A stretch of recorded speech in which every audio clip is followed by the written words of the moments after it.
ആകാശവാണി.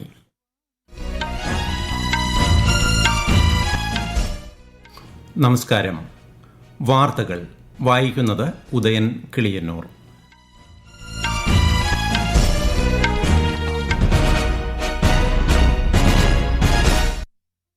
പ്രധാന വാർത്തകൾ. ഫ്രാൻസിൽ നടക്കുന്ന G7 ഉച്ചകോടിയിൽ പ്രധാനമന്ത്രി നരേന്ദ്രമോദി ഇന്ന് പങ്കെടുക്കും. ഉച്ചകോടിയുടെ പശ്ചാത്തലത്തിൽ ലോക നേതാക്കളുമായി പ്രധാനമന്ത്രി കൂടിക്കാഴ്ച നടത്തും. ജനപങ്കാളിത്തം ജനാധിപത്യത്തിൽ ഏറെ പ്രധാനമാണെന്ന് ലോക്സഭാ സ്പീക്കർ ഓം ബിർള. ന്യൂഡൽഹിയിൽ വികസിത് ഭാരത് യൂത്ത് പാർലമെന്റ് 2026 ഉദ്ഘാടനം സ്പീക്കർ നിർവഹിച്ചു. സെൻസസ് 2027 ഭാഗമായ സെൽഫ് എന്യൂമറേഷന് സംസ്ഥാനത്ത് ഇന്ന് തുടക്കം. സെൻസസ് പ്രക്രിയകളിൽ പൂർണ്ണമായും സഹകരിക്കണമെന്ന് ജനങ്ങളോട് ആഹ്വാനം ചെയ്ത ഗവർണർ രാജേന്ദ്ര വിശ്വനാഥ് ആർലേക്കർ. പകർച്ചവ്യാധി വ്യാപനം സംസ്ഥാനത്ത് ഈ വർഷം കൂടുതലാണെന്നും ഈ മാസം 70 ഷിഗല്ല കേസുകൾ റിപ്പോർട്ട് ചെയ്തതായും ആരോഗ്യമന്ത്രി കെ മുരളീധരൻ. നീറ്റ് UG പുനഃപരീക്ഷയ്ക്ക് മുന്നോടിയായി ഓൺലൈൻ മെസ്സേജിംഗ് ആപ്പായ ടെലിഗ്രാമിന് നിയന്ത്രണം ഏർപ്പെടുത്തി കേന്ദ്ര സർക്കാർ. ഫിഫ ലോകകപ്പ് ഫുട്ബോളിൽ കരുത്തരായ ഇറാനെ സമനിലയിൽ തളച്ച ന്യൂസിലൻഡ്. വാർത്തകൾ വിശദമായി. വിദേശ പര്യടനം തുടരുന്ന പ്രധാനമന്ത്രി നരേന്ദ്രമോദി ഇന്ന് ഫ്രാൻസിലെ ഇവിയനിൽ നടക്കുന്ന G7 ഉച്ചകോടിയിൽ പങ്കെടുക്കും. ഫ്രഞ്ച് പ്രസിഡന്റ് ഇമാനുവൽ മാക്രോൺ പ്രധാനമന്ത്രിയെ ഔദ്യോഗികമായി സ്വാഗതം ചെയ്യും. അന്താരാഷ്ട്ര ഐക്യദാർഢ്യം പുനർനിർമ്മിക്കുക എന്ന വിഷയത്തിൽ നടക്കുന്ന വർക്കിംഗ് സെഷനിലാണ് ശ്രീ മോദി ഇന്ന് പങ്കെടുക്കുക. കാനഡ പ്രധാനമന്ത്രി മാർക്ക് കാർണി, UK പ്രധാനമന്ത്രി Keir Starmer, UAE president Sheikh Mohamed bin Zayed Al Nahyan എന്നിവരുമായി ഉച്ചകോടിയുടെ പശ്ചാത്തലത്തിൽ പ്രധാനമന്ത്രി കൂടിക്കാഴ്ച നടത്തും. G7 ഉച്ചകോടിയിൽ ഇത് 13ാം തവണയാണ് ഇന്ത്യ പങ്കാളിയാകുന്നത്. പ്രധാനമന്ത്രി നരേന്ദ്രമോദിക്ക് സ്ലൊവാക്യയുടെ പരമോന്നത ബഹുമതിയായ the order of the white double cross first class സമ്മാനിച്ച് പ്രസിഡന്റ് പീറ്റർ പെലഗ്രിനി. സ്ലൊവാക് ഭരണകൂടത്തിനും ജനങ്ങൾക്കും നന്ദി അറിയിച്ച പ്രധാനമന്ത്രി ബഹുമതി ഇന്ത്യയിലെ ജനങ്ങൾക്ക് സമർപ്പിക്കുന്നതായി പറഞ്ഞു. ഇന്ത്യ യൂറോപ്യൻ യൂണിയൻ സ്വതന്ത്ര വ്യാപാര കരാറിന്റെ കാര്യക്ഷമമായ നടത്തിപ്പിനായി പ്രവർത്തിക്കാൻ പ്രധാനമന്ത്രിയും സ്ലൊവാക് പ്രധാനമന്ത്രിയും തമ്മിൽ ധാരണയായി. ഇന്ത്യ സ്ലൊവാക്യ ബന്ധം സമഗ്ര പങ്കാളിത്തത്തിലേക്ക് ഉയർത്താനും ബ്രാറ്റിസ്ലാവിയയിൽ ഇരു നേതാക്കളും ഇന്നലെ നടത്തിയ പ്രതിനിധിതല ചർച്ചയിൽ തീരുമാനിച്ചു. സ്ലൊവാക് സന്ദർശനം പൂർത്തിയാക്കി പ്രധാനമന്ത്രി അല്പസമയം മുൻപ് ഫ്രാൻസിലേക്ക് തിരിച്ചു. വർദ്ധിച്ച ജനപങ്കാളിത്തം ജനാധിപത്യത്തിലേറെ പ്രധാനമാണെന്ന് ലോക്സഭാ സ്പീക്കർ ഓം ബിർള. രാജ്യത്തിന്റെ ഭാവി രൂപപ്പെടുത്തുന്നതിനും വികസിത ഭാരതം എന്ന ലക്ഷ്യം കൈവരിക്കുന്നതിനും ജനപങ്കാളിത്തം അനിവാര്യമാണെന്നും ന്യൂഡൽഹിയിൽ വികസിത് ഭാരത് യൂത്ത് പാർലമെന്റ് 2026 ദേശീയതല മത്സരത്തിന്റെ ഉദ്ഘാടനം നിർവഹിച്ചുകൊണ്ട് അദ്ദേഹം പറഞ്ഞു. विकसित भारत के संकल्प को पूरा करने के लिए और कठिन मेहनत कर और परिश्रम कर उस सपने पूरा करने की जिम्मेदारी भारत के नौजवानों की है. आपसे प्रेरणा लेकर इस केंद्रीय कक्ष से जब आप जाएं, अलग अलग राज्यों के अंदर युवाओं के नैतिक साहस के साथ युवाओं में आकांक्षी युवाओं के अंदर नेतृत्व क्षमता को डेवलप करना, उनकी भागीदारी बढ़ाना और किस तरीके से हम भारत को बदल सकते हैं. കേരളത്തിൽ നിന്നുള്ള 3 യുവ പ്രതിനിധികൾ പരിപാടിയുടെ ഭാഗമാകുന്നുണ്ട്. സംസ്ഥാനതല റൌണ്ടിൽ മികച്ച പ്രകടനം കാഴ്ചവെച്ച അലീഷ അനിൽ, ശിവാനി M, ദേവിക K എന്നിവരാണ് ദേശീയതല മത്സരത്തിൽ പങ്കെടുക്കുന്നത്. സെൻസസ് 2027 ഭാഗമായ സെൽഫ് എന്യൂമറേഷന് സംസ്ഥാനത്ത് ഇന്ന് തുടക്കം. സെൻസസിന്റെ ആദ്യഘട്ട പ്രവർത്തനങ്ങൾ കേരളത്തിൽ ജൂലൈ 1 മുതൽ ആരംഭിക്കും. വിശദാംശങ്ങളിലേക്ക്. 2 ഘട്ടങ്ങളായി നടക്കുന്ന സെൻസസിന്റെ 1ാം ഘട്ടത്തിൽ വീടുകളുടെ പട്ടിക തയ്യാറാക്കലും വീടുകളുടെ സെൻസസുമാണ് നടക്കുക. 2ാം ഘട്ടമായ ജനസംഖ്യാ കണക്കെടുപ്പ് 2027 ഫെബ്രുവരിയിൽ നടക്കും. സെൻസസിനായി ആകെ 33 ചോദ്യങ്ങളാണ് വിജ്ഞാപനം ചെയ്തിരിക്കുന്നത്.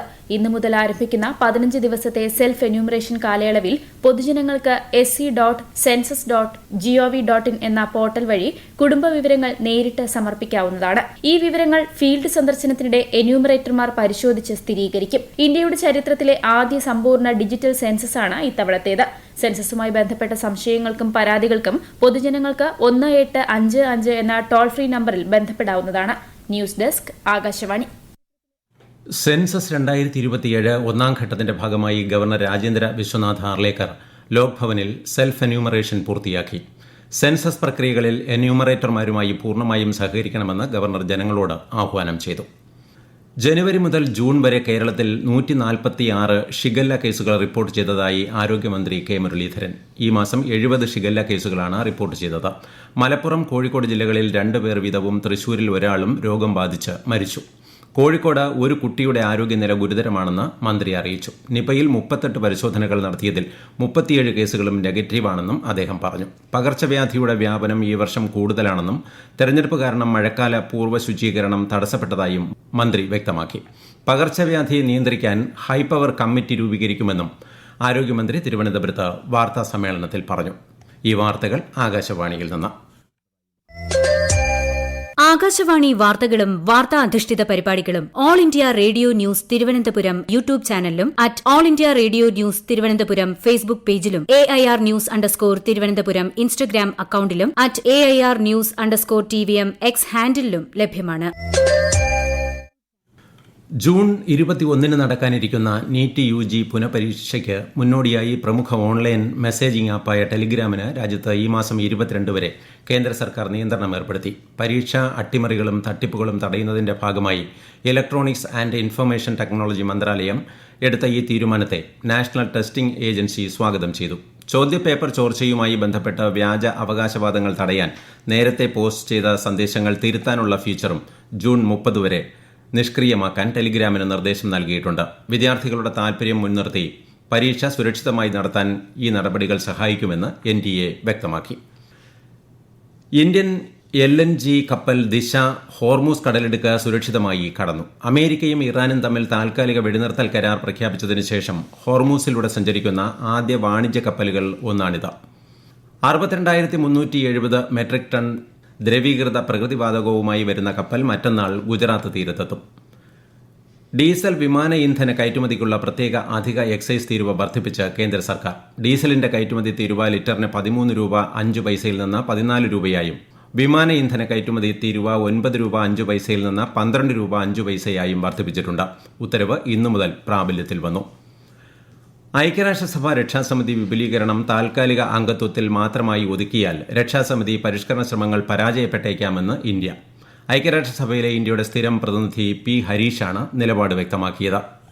IGN cannot be fundamentally different from other UN processes. We urge the co-chairs to take the lead on formulating a text with clearly defined milestones and timelines, and thereafter consider if necessary and as appropriate any bridging proposal. In closing, it is India's sincere hope that the co-chairs would suitably take into account our views and amend the elements papers suitably in order to make it more objective. India would also like to reiterate that we will continue to support all earnest efforts by the co-chairs and other groups and member states towards achieving real reforms of the UN Security Council.